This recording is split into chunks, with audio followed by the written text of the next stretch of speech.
Nako, sobrang nakakahiya itong mga kadonatics. Bakit? Nung May 24 kasi, nag-start yun or nag-open yung palarong pambansa at matatapos yan sa May 31, 2026. Ngayon, sa opening nila mga kadonatics, may opening remarks din yung bangag na presidente natin. At dito, kinantsawan siya. Nakakahiya to bilang isang presidente mga kadonatics. Because, karamihan sa nanonood dito, mga Gen Zs, millennials, okay?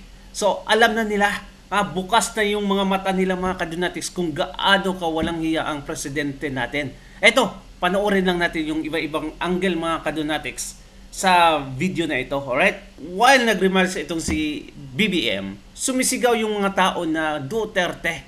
Hindi to siya edited kagaya ng mga sinasabi ng mga loyalista nga na edited daw to. Makikita mo talaga mga kadonatics, ang mga tao while naka-play yung speech do ni Marcos Jr. Alright, ito, panoorin natin. Manigod ko kayong binabati. Alam ko sa pagsali sa pangalang ito, speech ninyo, at eleksyon. Ngunit bukod pa riyan, dala ninyo rin ang pangarap at inspirasyon ng inyong kapambatang atleta. Kaya para sa inyo, sa inyong batang atleta, patuloy ang pamahalaan. Dito. Ayan. Kitang-kita talaga ewan ko kung sino to. Kitang-kita talaga, mga kadonatics, na sumisigaw yung mga tao na Duterte, Duterte. Hindi basta edited lang to mga kadonatics, na kagaya ng mga sinasabi ng loyalista nga, na edited daw. Okay, may mga kasama pa silang mga pinklawan dilawan na nagsabing edited. Ay, saan edited dito?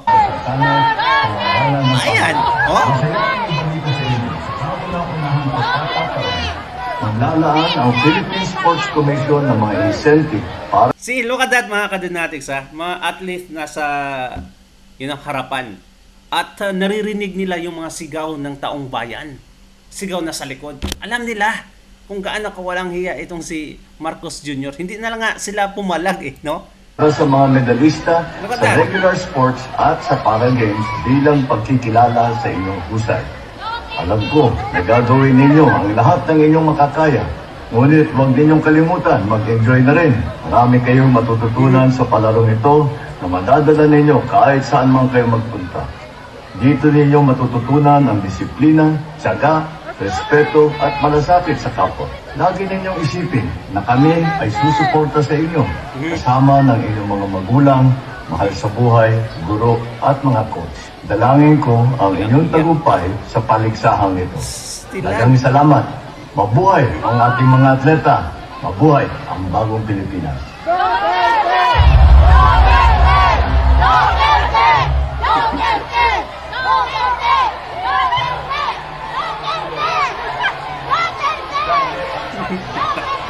Galit talaga eh. Kaya ako naman mga kadonatics ay talagang sikuwan ko yan. The opening of the palarong pambansa. Alright. Okay. May mga ibang anggulo pa mga kadonatics kung saan makikita natin na ito talaga. Okay. Ayan. Another angle mga kadonatics. Kung makikita mo dito na ay talagang mga bata ang sumisigaw na Duterte while raising their hands mga kadonatics. Ito, panoorin natin. Ayan. Ayan. Saan ang edited dyan mga kadonatics? Sabi ng iba, edited daw. Pero makikita mo talaga yung mga kamay nila na sakto talaga mga kadonatics. Sink in sa sinasabing Duterte. Duterte. Ayan.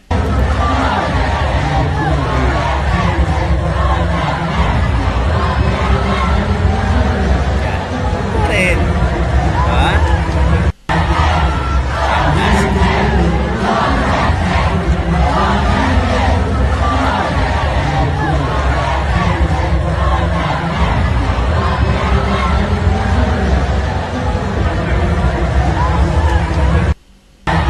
At inspirasyon ng inyong kapambatang atleta.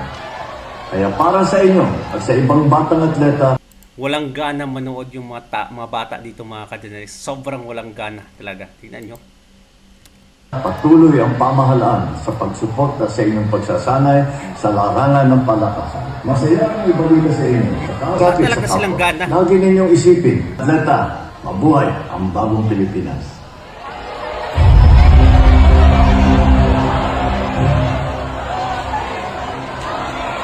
Salamat sa napakaraming tulong para sa ating mga estudyante. We have more to deliver the message of the President to officially declare the opening of the Palarong Pambansa. Di patay mali na lang yung mga organizers, mga kadunatics. Bakit pa kasi pinlay dyan? Ha? Nakakawalang gana talaga if I am the athlete. I cannot focus anymore on my game, mga kadunatics, kasi agoy. Agoy nga talaga. Dapat ang video ni Inday Sara Duterte, yung may sweet or lasa talaga sa... Ha? Anyway, ha? So, anyway, mga kadunatics, ay talagang napakawalang hiya itong mga taong to. Okay? Ayan. Pag-usapan lang natin ng kung gaano tinapakan ang t-shirt ni Tatay Digong, mga kadunatics. Look at that, ang dumi na. Andyan pa yung flag ng Pilipinas, mga kadunatics. At tinapakan ay talagang napakawalang hiya. Alam nyo, kung gustong baguhin yung Pilipinas, mawala yung droga, yung krimen. So, look at this. Ha? They are mocking him, mga kadunatics, by stamping on his clothes. Ganyan ka, walang hiya o walang nada. Yan. Kung sino ka mang tao ka, okay? Yang paa na yan, dapat maputol na yan. Okay? Karma will hit you really, really hard. Pakinggan natin tong grupo na to. I'm not sure kung makadidies or makaloyalista nga. Pero, kayo nang bahala. Panoorin nyo na lang. Ayan. May lumabas na ano ngayon sa Pilipinas ha. Na. Tayo daw ang third country corrupt.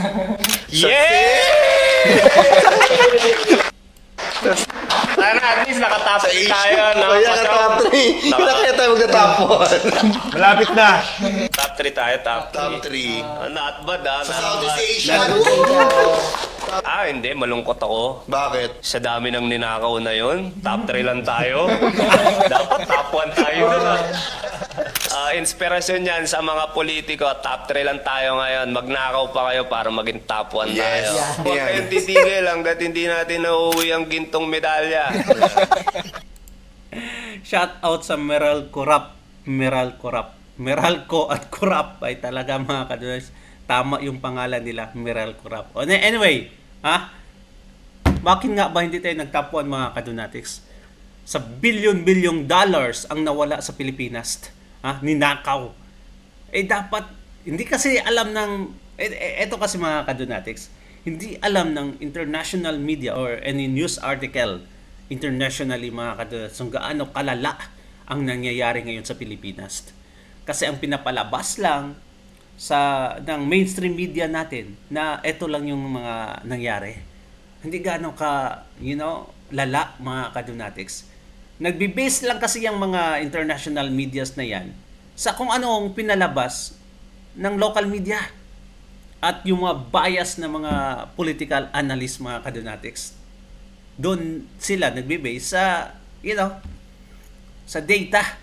I don't know if they conduct really a survey or something like that, pero usually yun yung nangyayari. Tinatakpan ng mainstream media yung totoong nangyayari ngayon sa Pilipinas. Well, anyway, comment down below, mga kadunatics, at babasahin natin yan. Don't forget to like and subscribe, at please visit our pages. Okay, pages Nebur and Moto Politico. Another channel sa YouTube din, Moto Politico. Salamat, mga kadunatics, kita-kita tayo doon. Ingat palagi at God bless you. Huwag magpagutom. Bye-bye.